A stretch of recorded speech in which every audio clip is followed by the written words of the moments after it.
We were seeing patients with malnutrition as early as January of 2024, the first time that I was in Gaza. Israel was using starvation as a weapon. Israeli politicians and Israeli military figures have been extremely and publicly clear about their intentionality.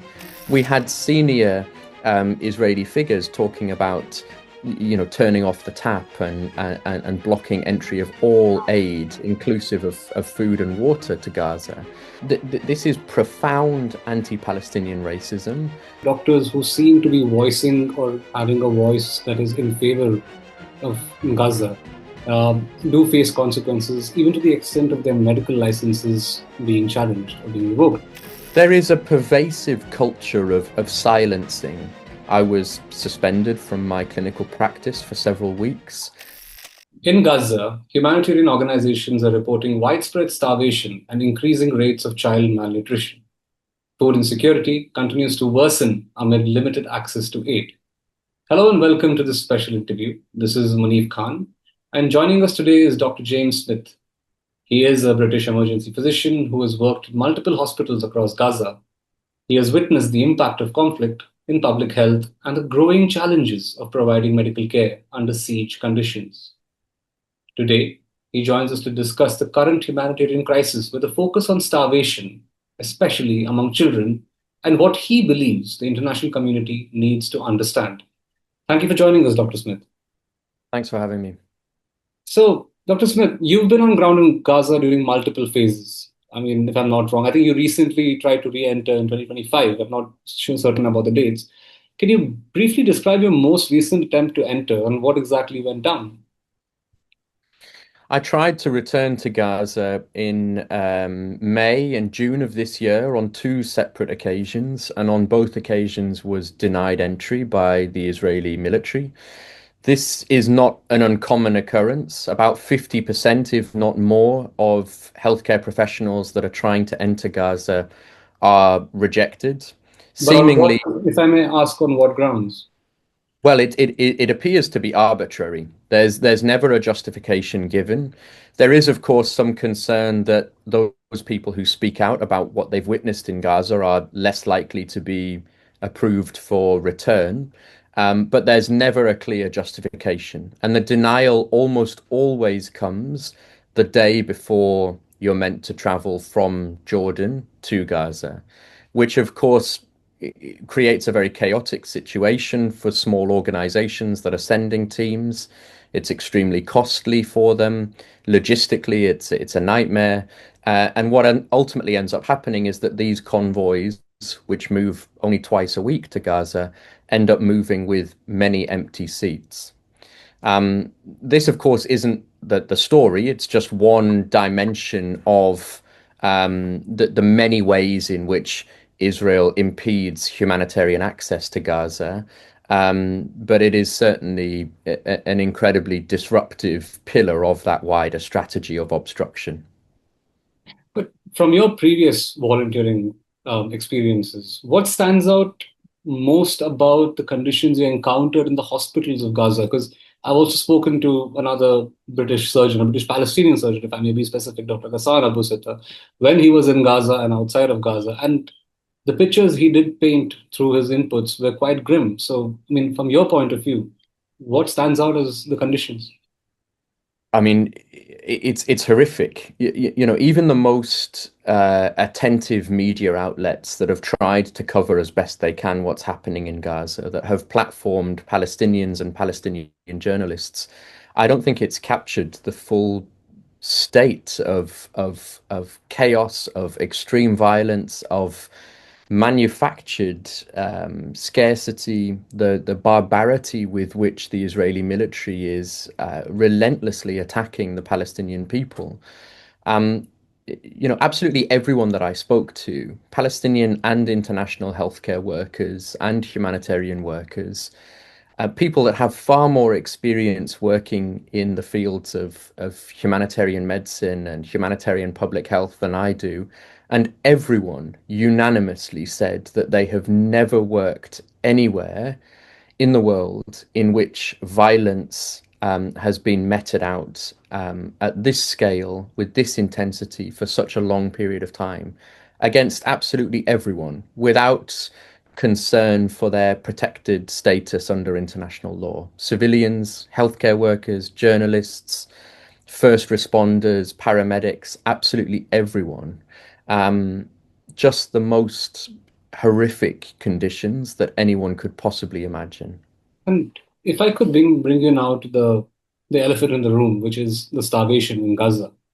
From what you observed and heard from colleagues, how severe is it? And are you seeing or anticipating patterns of illness or disability that could define Gaza's public public health landscape for years to come? If I take us back, before I address your question head on, Muneef, we were seeing patients with malnutrition as early as January of 2024, the first time that I was in Gaza.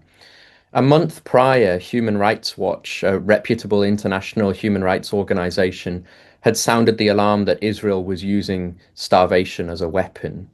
We often struggle in certain contexts to discern intentionality when it comes to the execution of violence.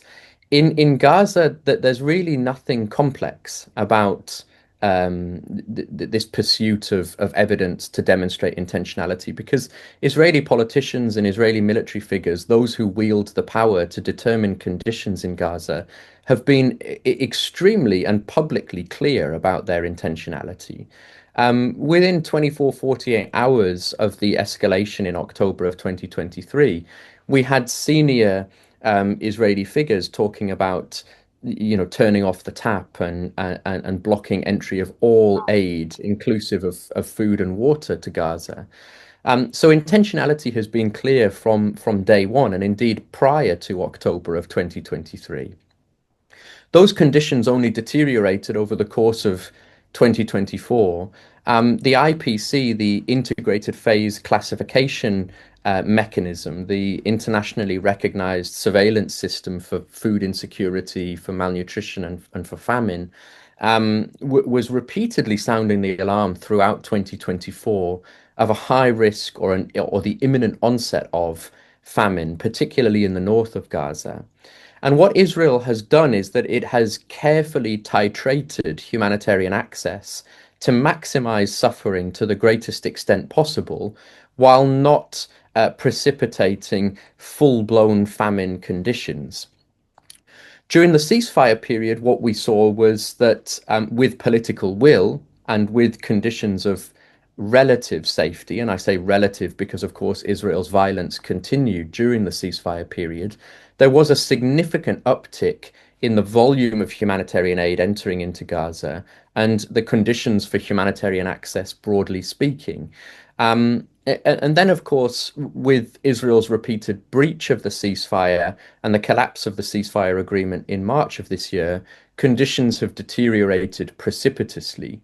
And it appears to me and to many others that Israel has looked at the impunity with which it's been able to operate thus far, the thousands of massacres that it has committed with next to no international condemnation or media scrutiny.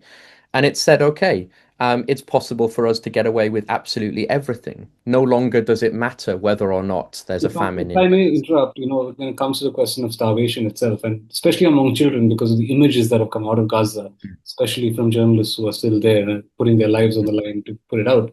Among children, what are the long-term physical and developmental consequences that this can result to? And not just children, even pregnant women and infants, right? Mm, Because what I have been told from the doctors I speak to and mm, can get a cursory look at the situation, there is a misconception that if you have starved, a population for long and you just provide them food, they can just start eating copious amounts of food, which mm. you and I both know is not the case. So if you could tell me more about that. Yes, apologies. That was a very long-winded way of getting to your earlier question. So there are two dimensions that you're touching on there. First, the longer term impact. We know during the first 1,000 years sorry, not years, days of life, the first 1,000 days of life is a particularly critical period for newborns and for infants with respect to their long-term development. This is a really important period in human life, wherein you need to be protected from infectious diseases, communicable diseases, and also that your nutrition needs to be optimized to ensure that long-term growth and development, cognitive development, and so on, can proceed with minimal disruption. We know that children, infants that experience malnutrition during the first years of life can have major problems later in life in terms of long-term growth, cognitive development, risk of developing non-communicable conditions such as heart-related problems and other organ-related dysfunction. So it's really critical to ensure that people don't suffer from malnutrition to prevent long-term problems. Of course, more immediately, the acute risk that malnutrition poses to the body is that your energy stores are depleted. You start to develop all sorts of organ-related dysfunction. The susceptibility to infectious diseases increases as your body is unable to mount effective immune responses. And it's often the combination of malnutrition and a concurrent illness, such as profound gastroenteritis or a severe respiratory infection, that is what ultimately will kill an individual. It's rarely malnutrition itself that is the primary cause of death. Rather, it's malnutrition that um, leaves people susceptible to a whole host of other issues that can cause death. And, And then to touch on, if I may, the other aspect of your question, how do you actually respond to malnutrition? You're absolutely right. You can't simply provide people who've been starved or left malnourished for prolonged periods of time with a regular meal and expect that that will be enough to counteract malnutrition. Um, Anyone that is certainly moderately or severely malnourished requires specialist medical care, the right combination of calorific supplements, but also the right electrolyte balances, the right micronutrient supplementation to deal with other issues that emerge when people have been malnourished for a prolonged period of time. If you simply start eating again after a period of starvation or prolonged malnutrition, you are at a very high risk of what we call refeeding syndrome, which can cause all sorts of problems, cardiac arrhythmias and so on, which are extremely dangerous and again can lead to death. and if I may ask, has it come to a point where the damage caused by this prolonged starvation would have irreversible effects for generations to come? Because this is a question I think a lot of people do want to know. Uh, would this have generational effects, and especially from your point of view, because you have been on ground and you've seen it with your own eyes? Yes, absolutely. Someone who is subjected to starvation and severe malnutrition. I mean, it is possible to treat these conditions. These are treatable and reversible conditions. But the long-term effects, the long-term impact on the body um, will persist. And this is, of course, why it's important to prevent these things rather than to simply treat them as they develop. Not just in that first critical period during the early stages of the life course, but throughout the course of your life, that nutrition is optimized to the greatest extent possible, that people are protected from communicable conditions, and that they are able to live healthy lives. In the case of Gaza, that they are able to live at all. I mean, the most fundamental right to life is being compromised in Gaza. But yes, there will be long-term effects, and many of those longer-term effects may well be irreversible.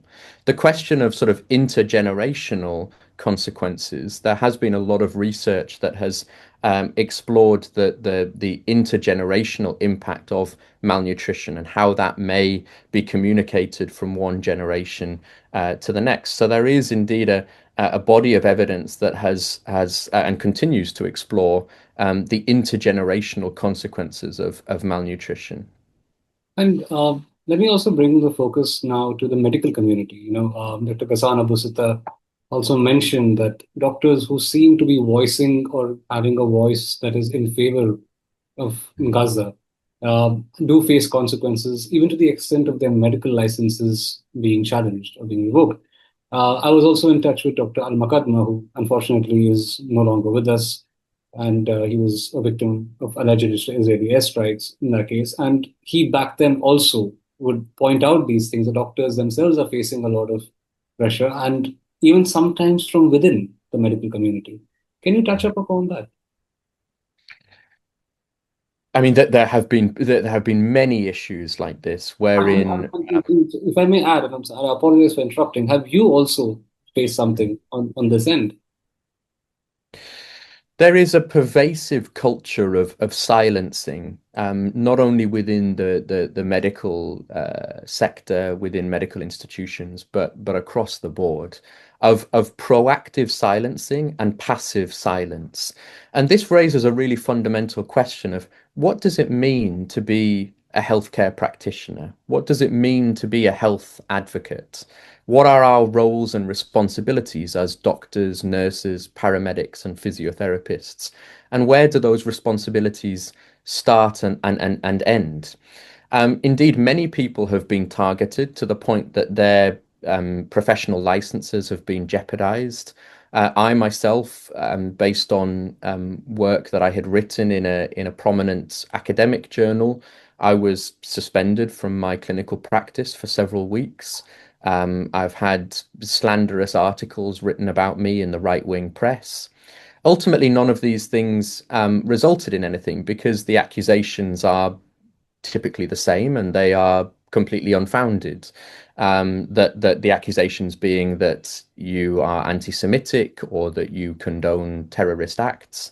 And these accusations can be readily dismissed, but it's incredibly disruptive. If you imagine, repeated accusations taken to the British General Medical Council, each time those investigations or those accusations need to be investigated, and it can be incredibly distressing and time consuming for an individual to have to navigate that process over and over again.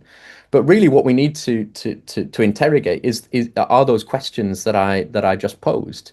What are our responsibilities? What when we look to our medical unions and our nursing unions and the royal colleges that are meant to represent us, what do we expect them to do in moments like this, of moments of extreme injustice?